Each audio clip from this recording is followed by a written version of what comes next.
Landlord tenant. Tenant is an MBA student, gets an outstanding internship opportunity in another city. However, he just re-upped on his lease. He can't afford rent in 2 cities. He's got a subletter lined up. He approaches the landlord, and the landlord says, I don't renegotiate, and I certainly don't allow subletters. The landlord says, I don't have the time or the inclination to deal with the problems that subletters bring. They're not vested. They don't have an interest in the property. I've heard horror stories about how they don't take care of the property. They'll trash it. They won't repair it. And then it takes an act of Congress to get them out. And I don't want to be worried about after the 5th of every month when I haven't received a check from them, wondering if I'm going to get paid for that month. I know several people who have allowed subletters, and the risk versus the reward is just not worth it for them. So based on what I gave you out of that, fill in the blank for this label. If you were talking to the landlord, it sounds like he likes what? Sounds like you like a stable income? Is that what you said? Correct. Okay. Number 2, it seems like you appreciate what?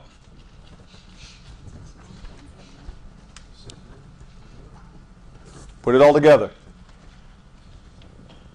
Me as a good tenant. Put it all together. It seems like you like me or appreciate me as a tenant. Seems like you appreciate me as a tenant.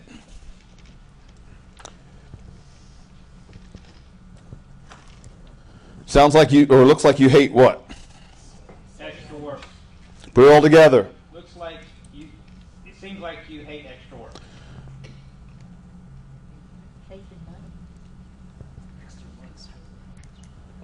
Give me the flip side of number 1. Number 1, it sounds like you like stable income. What would be the flip side? It sounds like you dislike what? What? Put it all together. Sounds like you dislike?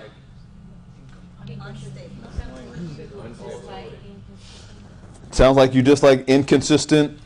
I didn't catch the last part in income. Flip side of number 2. Number 2 was Seems like you can't stand finding new people. all right, so number 2 was seems like you appreciate me as a tenant. So what would be Change. what would be the flip Seems side like of that? You can't stand the idea of losing a good tenant. Boom! Seems like you can't stand the idea of losing a good tenant. What he hit him with early in the conversation, sounds like you're not too big a fan of subletters. That's a terrible label because that's almost verbatim what he said. Very surface level. And then the landlord laid out a few more reasons as to why he was not in the mood for a subletter. And so they're at an impasse. What do you think the label was that the tenant hit him with before it was all said and done? At an impasse. Sounds like there's nothing I can do to change your mind. And he says, you know what? You're a decent kid. You've always paid on time. You're vouching for this guy. If we can meet these 4 or 5 criteria, then I'll allow him to sublet. Second of the quick 2 plus 1. The mirror. This is not mirroring body language. This is repeating back the last 1 to 3 words that the counterpart has given you. We use this to tell them, please give me more information. Please go on. What did you mean by that? How do you convey that? By inflecting upwards or downwards. A mirror is you repeating back the last 3 words. Last 3 words? Turns it into a question. Last 3 words turns it into a declarative statement. Said the same thing 2 different ways to elicit 2 different responses. Be very careful with the mirror, because the mirror can make you sound distracted. It can make you sound disingenuous. Pick your spots.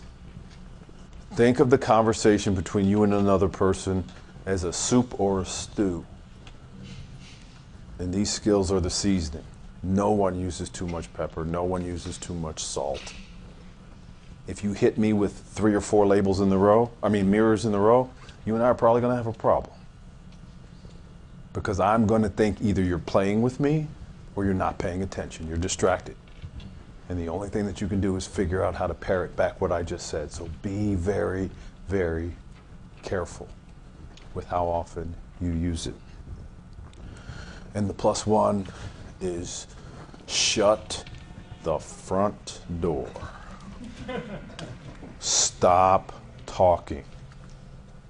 If you are talking, you are not learning. You're not gathering information. It should be the easiest skill to employ. History has shown me that it is the hardest.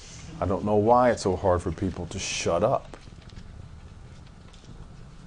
But this is where you intentionally create a void in the conversation. It's not because you're stuck.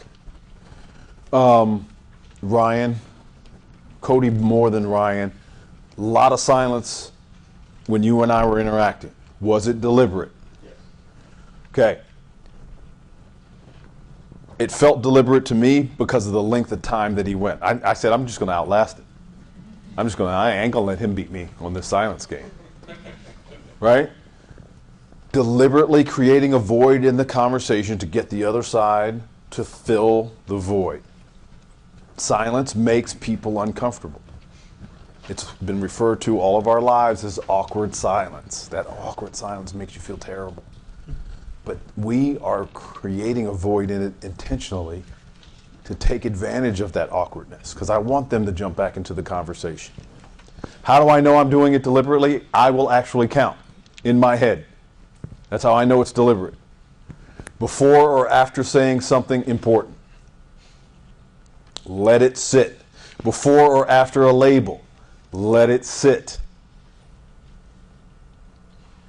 And count to yourself, 1, 1,000, 2, 1,000, 3, 1,000. Probably won't get past 3 before, average speaking, before the other side jumps in. The longest I've ever counted is 10. The longest Brandon Voss ever counted was 12. Have you guys gone past 12?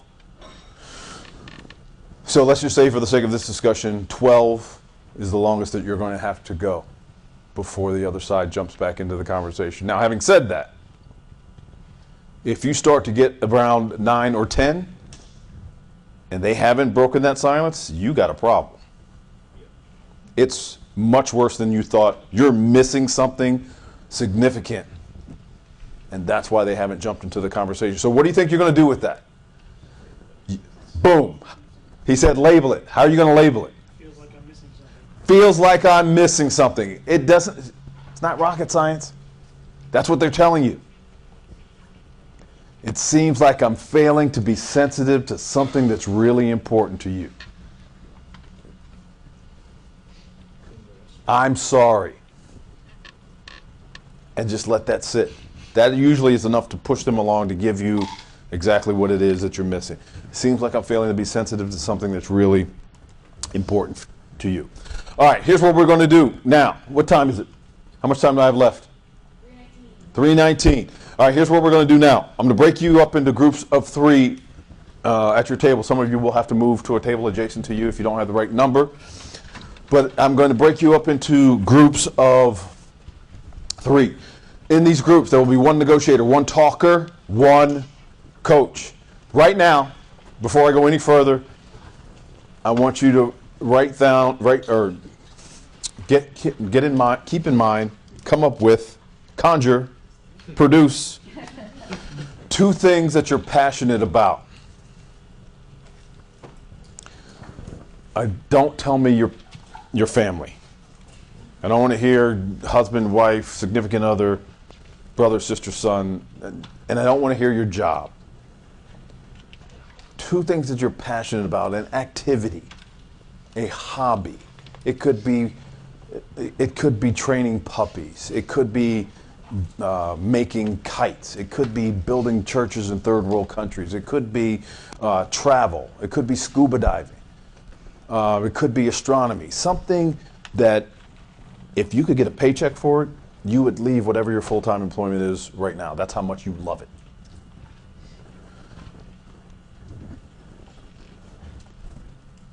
Think of two things that you're passionate about. In the room or at the tables, there'll be one negotiator, one talker, and one coach. The negotiator, when we start this exercise, will be able to ask two what questions. What are you passionate about? And then what about X makes you so passionate? That's it.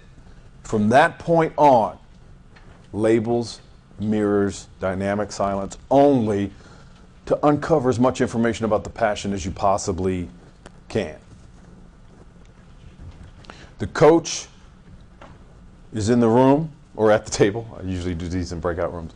The coach is at the table to make sure that everybody stays in their lane, to make sure that the negotiator does not ask any questions, does not make any statements, does not get involved in any self-disclosure. So if the coach does hear the negotiator ask a direct question, just put a stop to the exercise and say label or mirror only. When you hear talker, when you hear the appropriate skill being used, don't be a jerk. Reward them with more information. What I don't want you to, we're trying to make each other better. So when we're in this exercise and you hear the appropriate label, don't give them, yep, nope, yep, nope, that's what I said, yep, nope. If you hear the appropriate skill, give them more as a reward. Don't change roles until I tell you to change roles. The inclination is going to be, okay, I went for 30 seconds, your turn. Stay in whatever chair that you're in for the duration of the time. To give you an idea what it's gonna sound like.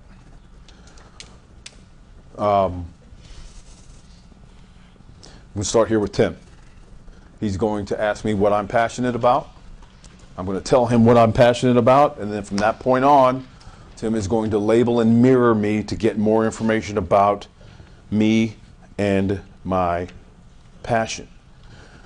As he's doing this, you all need to be paying attention to my responses, because then I'm just going to point to somebody else, and you will have to pick up the conversation exactly where Tim left off.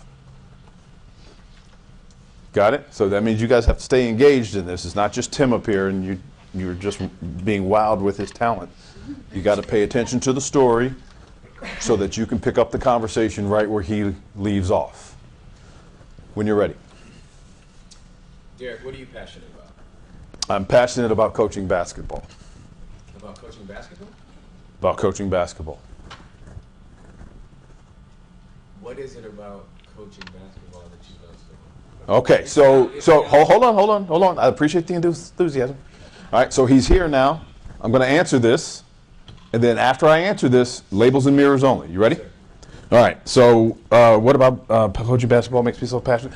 It provides me an opportunity to be a positive role model in the lives of young men that don't necessarily have it. So it sounds like you really care about young men. I do. I think it's incumbent upon all of us as adults to reach back to the generations behind us and provide them with some of our knowledge and experience to make them better prepared for what the world has in store for them. It seems like this is something that you wanted when you were young. Interesting that you say that, because yeah, I did, and I didn't have it. All right, so I grew up in a single parent household headed by my mother. She did the best she could, but she wasn't my father. It was me, my mom, and my sister. And my mother was out of the house probably 17 hours a day, holding down 2 jobs just to keep a roof over our heads. But to the left of me and to the right of me, I had full nuclear, friends of mine, full nuclear families that had mother and father in the house. And, you know, it was something I always yearned for. I always wanted, but I never had it. Luckily, I was in a neighborhood where these gentlemen knew what my mother's situation was. So whenever the opportunity presented itself, they would take me out and show me how to fish, show me how to throw a spiral, show me how to play baseball, show to me how to be a decent human being. And if it wasn't for them, I could have gone left instead of right, and who knows where I would have ended up. So it sounds like you had some father figures in the neighborhood. Yeah, they weren't really father figures, but they were more male influence figures. And, you know, they were teaching me things that you know, my mom just couldn't do. And God bless her, she did the best she could. But again, as I mentioned before, she's not my father. But she did what she could. Now, my father, I never knew him. He could walk through this door right now today, and I wouldn't know who he was. But there were enough men in my life to keep me from going down a path that was either going to have me wind up in jail or worse. And no, I'm trying to give back. Trying to give it back. Trying to give it back to these young men, because in the place that I coached, the last place that I coached, this was a primarily immigrant community, right? You could spin the globe, and you could punch your finger on the globe to stop it from spinning, and the chances that you were going to land on a country where one of my kids was from, pretty good. And so I only tell you that, I'm coming to you next. I only tell you that because they're already behind the 8 ball. They're already, they're viewed as second-class citizens, if they're viewed as citizens at all. The resources that are allotted this community were just awful. And then there were so many other, I don't know what the word is, but there's so many other things out there in the world that are ready and willing to suck them dry and either send them down the path to criminality or send them to a morgue. And my job is to make sure, you know, Sandy and I come from a profession where we saw the worst of the worst. And my job is to make sure that I do whatever I can to keep these kids out of the system, to make sure that I don't create another Shirley. Whatever you can. Yeah, and so that means providing them with, for example, life lessons, just using basketball as the mechanism. None of the kids that I coached were going to play college ball. I had one kid, I'm claiming him, even though he left me in the 8th grade. I'm claiming him. He's one kid that went to D1 to play D1 ball, 2 kids that went to play D3 ball, and the rest of them, nothing. Which means what? They're going to make their bones in life somewhere other than the basketball court. So I got to prepare them for that. And there was one time when they came over to my house, we never touched the ball. We sat in front of mirrors, ate pizza, and tied ties all day because they didn't know how to tie a tie. Sounds like there's certain important lessons, messages you want to convey. I think it's incumbent upon all of us to convey those messages. Coming to you next. I think it's important for all of us to convey those messages because we have a responsibility to reach back to these generations behind us and not necessarily prepare the road for these kids, but to prepare these kids for the road. The road? Yeah, that life's path that they're going to have to travel and equip them. Because at our age, well, you're a heck of a lot older than me. You're probably, what, 85, 90 now? At our age, you and I have a plethora of experience, real world experience, that kids could benefit from. We have seen and screwed up so much in our lives that we can provide that information to other kids so that they don't do the same thing. And that's what I used basketball for. It seems like you're aware of this passion that you have. Oh, it's a driver, without question. Without question, because at the end of the day, I don't coach these kids to make money. I did the math one time, right, on how much I actually make as a basketball coach versus the time that I spend with these kids. I think it's like 10 cents an hour. It's like 10 cents an hour. You know, they say the basketball season is November through March. I'm with those kids around the entire calendar with camps and clinics and the like. And so, no, yeah, it's a passion of mine, and I know I'm not going to get rich, but that's not what's driving me. You. It seems like you value what you do with these kids. Yeah, I think it's, like I said, I just think it's important. I think I made it out of adolescence into adulthood, and I didn't do it by myself, and so I'm paying it back. All right, let's stop there for a second. The X on the floor represents I like coaching basketball. How far off of that X did you move me? Back into your childhood. You moved me pretty far, right? How much basketball did we actually talk?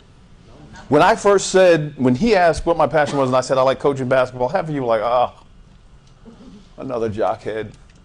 He can't play anymore, so he's living vicariously through these kids. And then, what did you learn about me? What do you know about me now that you didn't know before I started talking? One thing. That you have to grow up by yourself. Well, I grew up without a father. Okay. What do you know about me now that you didn't know before I started talking? You're not as passionate about basketball as you are helping others. The passion really has nothing to do with coaching basketball. That's just my vehicle for life lessons. What do you know about me now that you didn't know before? You wanted to better go with. What do you know about me now that you didn't know before? One thing that hasn't been said already. So if you were surrounded by nuclear families, you would have a mother and father, and you didn't have that. What did I tell you about my character? Huh? You're grateful. I'm grateful. What else? About my character. You want to make an impact. Yeah. Want to make an impact. What else do you know about me and my character? Be a giver instead of a taker. Be a giver instead of a taker. Do I sound like somebody you could do business with? Did we talk business? You know more about me now than most people do. We talked for 7 minutes, and you got all of that out. You know about my character, you know about something about my history, my makeup, how I was brought up. Tim, how much did I learn about you? Nothing. How much did I learn about you? Nothing.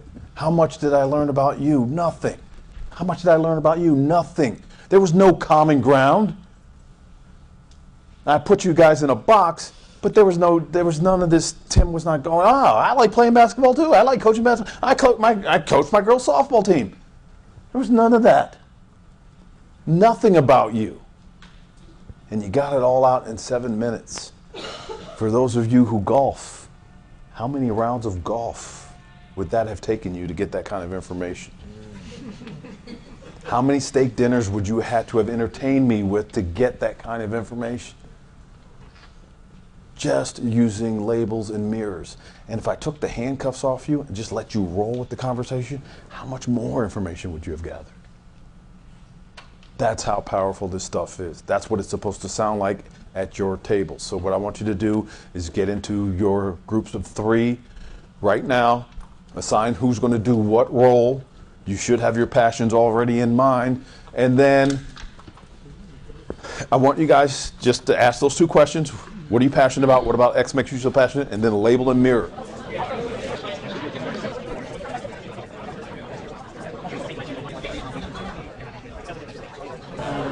As much as I hate to do it, I'm going to ask you to stop.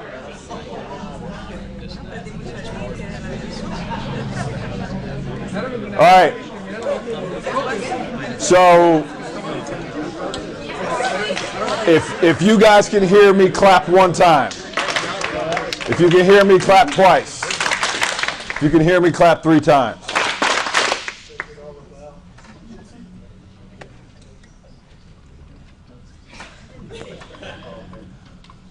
All right. Who's the negotiator? Who's the talker? Who's the coach? I was the negotiator. You were the negotiator. Coach. That means you were the talker. What's his passion? Learning new languages and negotiation. Learning new language and negotiating. What about that makes him so passionate? With the learning new languages, the multicultural aspect of things, as in like meeting new people and connecting, the connection with new people. Does he sound like somebody who is narrow-minded, or does he like to broaden his horizons? Broaden horizon. Did you label that for him? No. Well, kind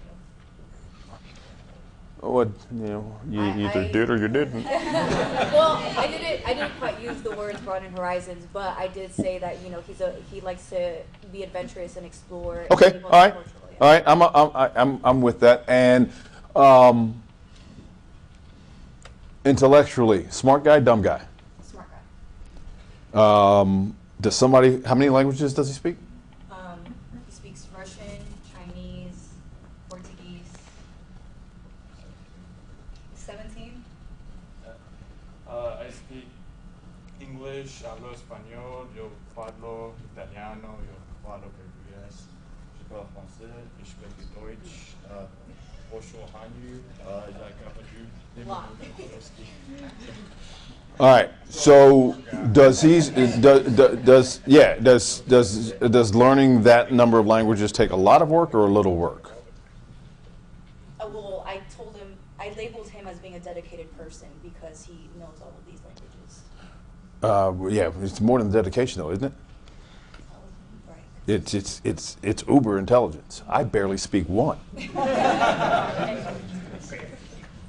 What else did you learn About the languages or about the... about him? About him. So the negotiation part of things, he really likes that because it allows him to kind of be a problem solver and confront conflict.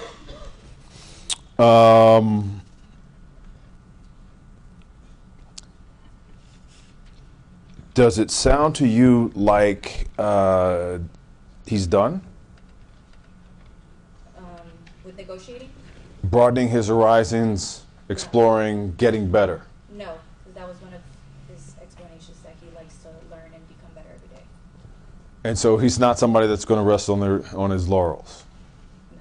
And what else did you learn about him that you didn't know before? That he's a little shy and kind of shies away from confrontation. So that's why he likes to be better with negotiating. Interesting.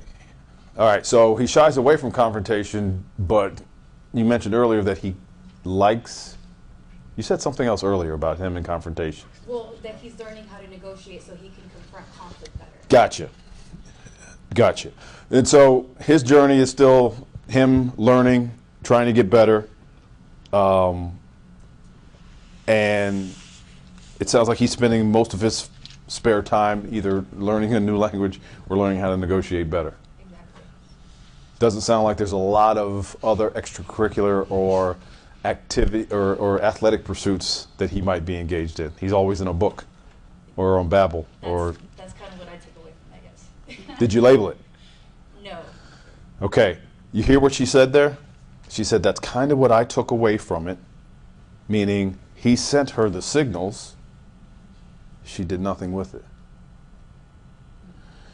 The only way that he knows that you truly get him is when we give it back to him. Even if they don't say it out loud. All of you that are participating in this exercise are picking up things from your counterpart that you're failing to acknowledge, and that's the way you send that message that I'm dialed into this thing. Not when you start giving me back stuff that I say, when you start giving me back stuff that I'm not saying. That's where your true power and influence is revealed. Not when you start to mirror back exactly what I say or label exactly what I say, but when you label what I do not say. Because every time your counterpart opens their mouth, there's something that they're not saying with the words that they used. You want to impress me? Give me back the words that I use. You want to wow me? Give me back what I didn't say. Because when you start to articulate for me things that I don't say, there is no clearer demonstration that you are locked in. When you start giving me stuff, you start to look like a mind reader. And I say, well, I didn't say that, but they picked up on it. And then you show me that you are interested. And as a result, you become interesting. Go ahead and switch roles. I don't care where you go now, just sit in a different seat. I mean, don't physically sit in a different seat, just adopt a different role. If you think Troy is the handsomest guy over 6'7" that you've ever seen, clap loudly.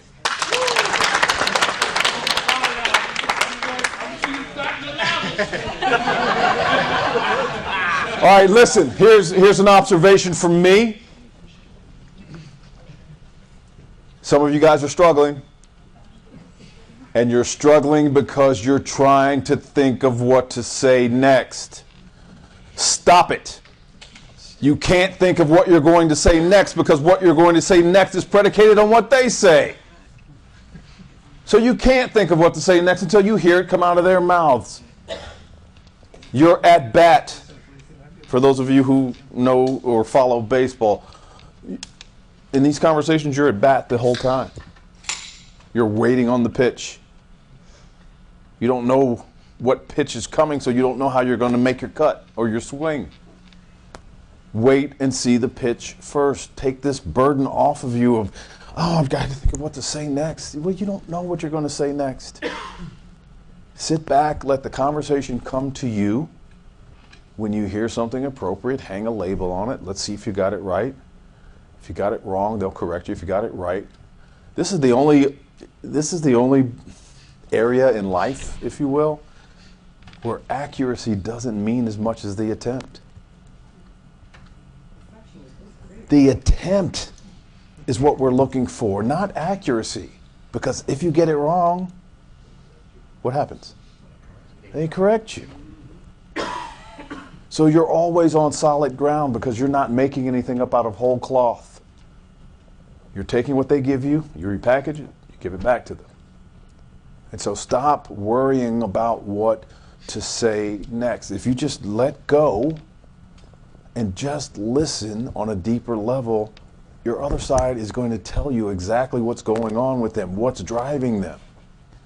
We got into a conversation over here about food sovereignty and making sure that people had the response I got when I was speaking with, what's your name again, sir? I'm sorry.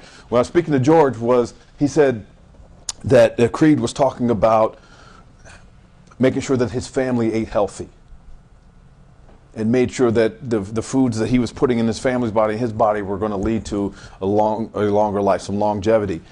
And when you started to pull it apart, it was more than just food sovereignty for the family. He was talking about the inequity in society today, this trickle-down resource allocation where there's a lot of haves and very few, there's few haves and a lot of have-nots at the bottom end of this thing, and how much discretionary time he puts in to helping people who are disadvantaged out when it comes to food shortages or food insecurity. And all of that came out of, I like to provide decent meals for my family. And so if George would just sit back and just gotten out of his own head, that's a problem. That was the problem, George, is that George was a schizophrenic. And what I mean by George being a schizophrenic is George is listening to Creed and he's listening to little George in his head. And they're both talking at the same time, and 50% of his brain is offline because he's listening to his own internal monologue. Let your little George go. Let your little George go and just listen to what the other side is giving you. Switch your roles for your final time. Can I add something? Oh, hold on a second. One more observation. So what I'm seeing a lot of you do is double up on your labels. You get nervous because you're not sure what to label, and then you think of something and all of a sudden something else follows it and you're going, it sounds like you blah, blah, blah, blah, blah, blah. Well, it seems like that you're in your own head when you do that. And quit working so hard. You're the person who's just listening and feeding back off the other person. So in your mindset, when you say, what are you passionate about? And they say playing tennis, and you say, what about playing tennis makes you passionate? And they start talking, think why? Why is playing tennis so important to them? Why? That's how you stay curious. Why do they like to play tennis? Okay? And then instead of staying in your own head, just feed off of what they give you. Make yourself a blank slate and just soak in what they're telling you. And don't forget to use mirrors. A lot of you are not using mirrors, and you're not using silence. You're doubling up on labels because you don't think they're answering you quick enough. Just sit there for a second. Let them think about it. They'll start talking. and use mirrors. The way you get more information is stick a mirror out there. If they're talking about playing tennis and they're talking about serves and and I don't know anything about tennis, so just take this for what it is. Pick a word and upward inflect and send them in a different direction. The example I'm going to give you is when Derek was doing the example up here, he talked about Shirley. Anybody hear him say the name Shirley? Yeah. Okay. Yeah, I'm not going to tell you now, it's too late. So when you guys were talking to him, all you had to do was a simple mirror. Shirley? And he would have gone for 5 minutes in another direction. You would have heard a whole different side of him. So think about the little things they're throwing out there that you can mirror very easily to get a ton of information. Quit making your mind, you got smoke coming out of your ears in this room because you're trying so hard to come up with good labels. Throw a mirror. It's okay. You don't have something deep enough until you hear some more information to do a good label. Yeah. Can you go back to something like Shirley? If he called on me, I'm like, can I say Shirley? Because I heard it, but nobody asked about it. You can go back. He knows who Shirley is, so you can say Shirley, or you can say, it sounded like you said Shirley. You can make it a label form if you need to, if you're going back especially. And then he'll go forward with it then. Trust me, people like to talk about themselves. People like to share information. You just have to push the right buttons to get them to say more. You're looking for more. Yeah. When you mirror, I know you guys were talking about taking the last words of the sentence. Mm-hmm. Does it have to be the last word? No. Or maybe like any. So let me tell you a little secret about mirrors. We teach mirrors as the last 3 words because you usually remember the last 3 words that someone says. We're just making it easy for you. One of the easier ways to look at mirrors is what important thing did they just say in that sentence that you could upward inflect and send them in that direction. Because that's going to get you more information. Okay? And I'm sitting at this table and Joel did a good job. I'm not picking on him. He did a good job. But I'm listening to you talk and all of a sudden I'm thinking is why?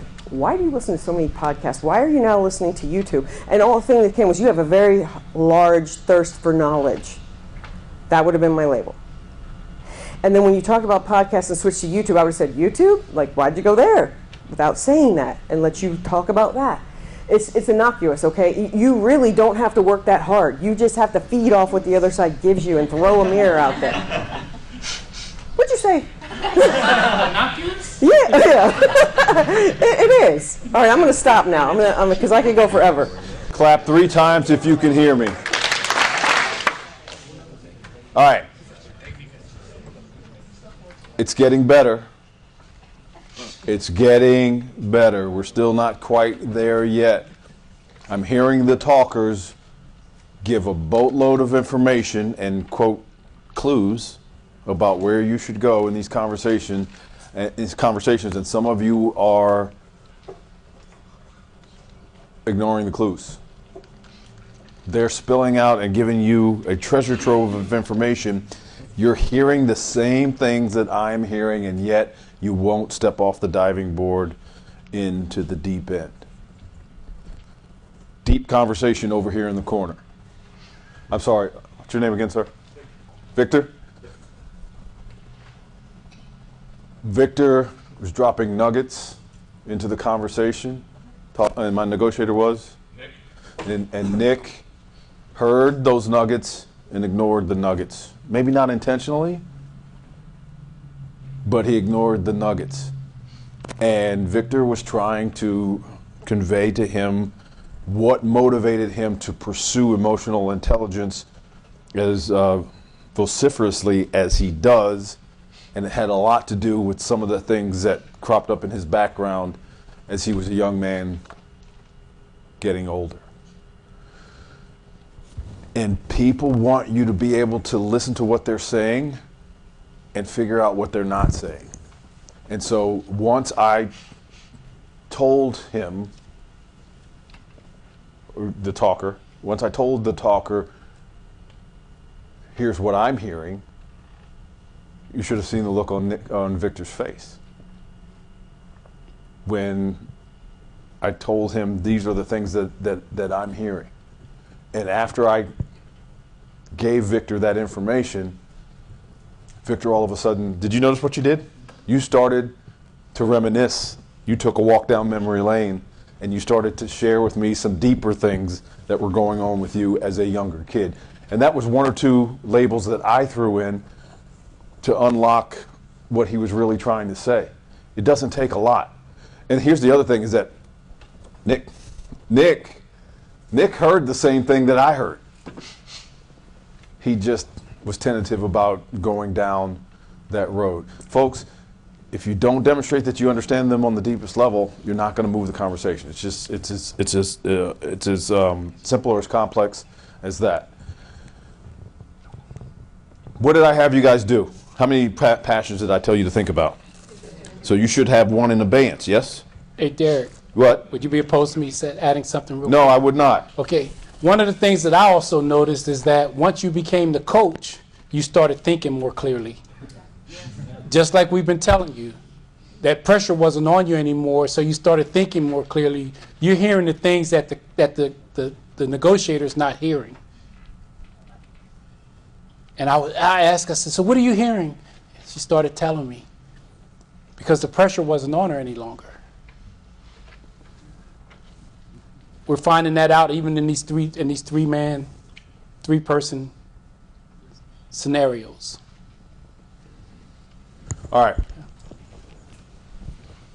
You were asked to think of two passions. So here's what we're going to do next. Now we're going to get into your second passion. And I'm going to show you how you can use labels and mirrors to defend your position. So we're going to attack each other. We're going to attack each other's second passion. You got to pay attention to this because it gets a little tricky.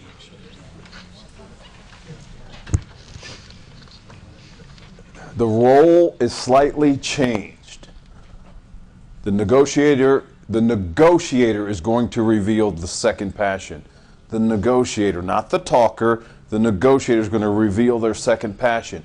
Talker is going to attack that passion. Negotiator is going to use labels and mirrors to determine what is the true motivation behind the attack. Does that make sense? I will speak slower then. Would it be hard for you to say it a different way? There is a negotiator, there is a talker, there is a coach. Coach, your job remains the same. In the last round, who revealed the passion? In this round, who's going to reveal the passion? The talker in this round is going to attack the negotiator's passion. You think it's terrible and a waste of time? If that is what you deem as an attack, then yes. So, for example, what was your first passion? Not your second one. Traveling. All right. I'm going to attack that passion. And you're going to use labels and mirrors to determine what is the true motivation behind my attack. Are you ready? Kind of. All right. What's your name? Nancy. Nancy, when people travel extensively, I think it's one of the dumbest pursuits on the planet. In fact, it's self-serving and it's selfish. And people like you who do it often look down the nose at people like me. Selfish. It's selfish because you're putting your needs above the needs of everybody else. You get on these vehicles that belch carcinogens into the air just so you can go and have a good time on some beach somewhere. Seems like you haven't traveled a lot. Oh, so now you're going to call me ignorant. That's your move? Seems like I haven't traveled a lot, meaning I'm unwashed, I'm uncouth, I'm uneducated. I've traveled before. And I know the carbon footprint that you leave when you do that. But that doesn't seem to concern you. As long as you're okay sipping your Mai Tai on your beach, the hydrilla and the ozone be damned. Seems like you haven't been to places. Oh, so now you're going to call me uneducated again? Uncouth? Unwashed? Not worldly? Not worldly. You see what she did there? That's twice. She attacked me back. Because I'm attacking her passion, she's attacking me back by calling me stupid and by saying that I don't have the resources to travel around the globe. Okay? Yeah, you and your ilk. Imagine, if you will, how much money you've spent on these excursions that you go on probably twice a year. And imagine if you took that money and, I don't know, donated it to a food kitchen. How much better would the world be then, Nancy? Seems like you have problems with money. Seems like I have problems with money. So I'm uneducated, unwashed, unworldly, and broke. Is that what you're saying? Sounds like you don't like traveling. It has nothing to do with travel. It has everything to do with the selfish nature of people who engage in that pursuit. Seems like your fellow men are important to you. That's pretty accurate. And what drives me even crazier is that they're not important to you, or else you wouldn't do it to the extent that you do.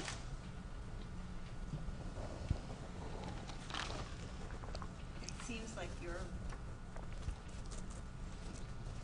to the extent. Yeah, you're probably traveling 3 times a year, aren't you?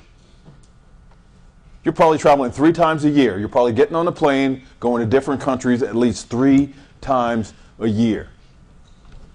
And then you probably shop at a farmer's market where you buy all organic because you're supposed to be so healthy. You want to tell everybody else how they're supposed to live.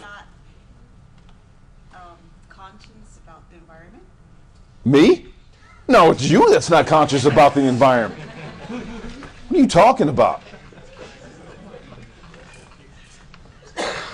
All right, so you can see she's struggling a little bit. It's hard to do. She lashed out, she attacked back with it, but your job is to stay seated. Don't rise to the bait of that emotional attack and find out exactly where it's coming from, because you will find that what you're being attacked over really is not the issue. My issue with her is not the fact that she travels. What did I say? What is my issue? The environment. The environment and the hypocrisy of people who travel often and then, look at me because I don't have an electric car. Or look at me because I don't shop at a farmer's market. And I don't buy all organic produce, and I don't compost, and I don't do all of that stuff. It's like Leo DiCaprio talking about the hole in the ozone layer from a yacht in the Mediterranean. What? How'd you get there? You swim? And so that's my issue. So here we're gonna use the skills to determine what the motivation behind the attack is. Resist the urge to attack back, and let's really be curious in the conversation to determine what's really going on with the other side.